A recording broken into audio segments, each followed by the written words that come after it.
32 বছৰ বয়সত 105 বাৰকৈ আবদ্ধ বিবাহপাশত 32 বছৰীয়া যুৱকৰ প্ৰেমত হাবুডুবু খালে 14খনকৈ দেশৰ মহিলা 27 ৰাজ্যৰ যুৱতীক প্ৰেমৰ জালত পেলাইছিল যুৱকজনে 105 বাৰ বিয়া পাতি বিশ্ব অভিলেখ এজন যুৱকৰ পৃথিৱীত ভাল বেয়া দুয়োটা প্ৰকৃতিৰ মানুহ দেখা পোৱা যায় কিন্তু তাৰ মাজতে এনে এচাম মানুহ আছে যিসকলৰ কৰ্মকাণ্ডে আপোনাৰো চকু কপালত তুলিব মাত্ৰ 32 বছৰ বয়সতে বিয়া পাতি চৰ্চা লাভ কৰিছে এজন যুৱকে শুনিবলৈ সাধাৰণ যেন লাগিলেও ইয়াতো লুকাই আছে আচৰিত কথা এবাৰ দুবাৰ নহয় 32 বছৰ বয়সত সৰ্বমুঠ 105 বাৰকৈ বিবাহপাশত আবদ্ধ হৈছে জিঅ'ভানি ভিগ্লিঅ'ট নামৰ যুৱকজন অকল এয়াই নহয় বিয়া কৰাই আমেৰিকাৰ জিঅ'ভানি ভিগ্লিঅ'টে গ্ৰিনিজ বুকত অন্তৰ্ভুক্ত কৰিছে নিজৰ নামো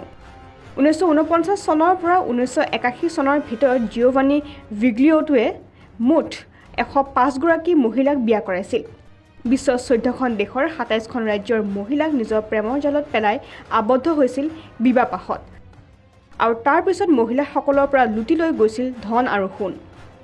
তেওঁ প্ৰতিবাৰেই নিজৰ পৰিচয় সলনি কৰিছিল ভুৱা নাম আৰু ভুৱা নথিপত্ৰৰ ব্যৱহাৰ কৰিছিল 1981 চনত জিঅ'ভানিৰ প্ৰচেষ্টাক বিফল কৰে তেওঁৰ ভুক্তভোগী পত্নীসকলৰ মাজৰ এগৰাকীয়ে 1981 চনত গ্ৰেপ্তাৰ হোৱাৰ পিছত আদালতত জিঅ'ভানিৰ সত্যতা ওলাই পৰিছিল আদালতে তেওঁ 34 বছৰৰ কাৰাদণ্ড প্ৰদান কৰে যদিও 1991 চনত জেলৰ ভিতৰতে জিঅ'ভানিৰ মৃত্যু হয় নিউজ ডেস্ক ৰিপৰ্ট কাৰেঞ্জন আছাম